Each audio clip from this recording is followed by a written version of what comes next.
Okey guys, baru sehari 2 hari kita buat kerja nebas tanganlah lebam merah macam gitu guys. Jadi posisinya hari ni kita tukang lagi libur dan juga rumah Nek Nur kan kita lanjutkan lepas raya sebab lama lagi puasa kan. Jadi langsung ajalah Aryo, suami dan Pak Uda dan Bang Rizky berempat menuju ke kebun yang lagi Pak Mertua tebas tu guys. Kami berempat ni lanjut nak nolong mertua. Posisi kita pergi ni betul-betul pagi. Pagi-pagi gini guys, matahari dah betul-betul panas.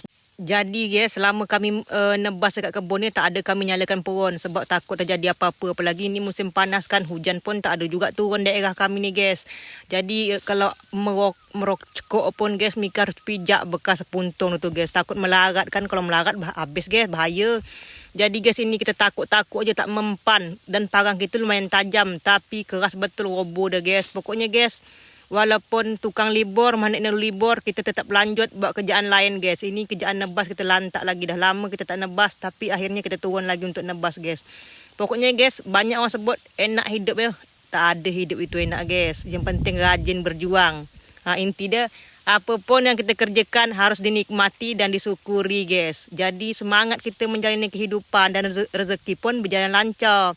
Pokoknya guys, untuk yang putus-putus asa tu, kata Pak Uda guys, dengar suara Pak Uda, yang enak tu pengantin baru guys. Pokoknya siapa yang lagi menyerah, jangan menyerah guys. Berusaha pelan-pelan, jangan putus asa. Kita ikuti aja guys alur kehidupan guys. Kalau masa penat-penat, masa senang-senang, macam itulah guys. Dan ini kita membabat robo lumayan teruk dan lumayan panas guys. Tapi kita gaskan aja dan semoga cepat siap guys. Tak lama lagi kan nak bulan puasa. Kalau puasa tak sanggup dah kita buat kerjaan macam gini guys. Ada terminum air Nio guys. Dan itu ke depannya betul-betul masih banyak robo.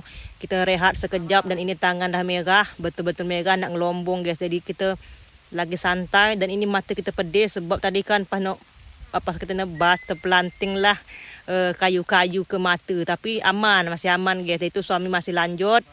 Kita sekejap lagi lanjut. Itu ada bangkung Nio, tripod Aryo untuk merekam konten guys. Kita lupa buat tripod kan guys.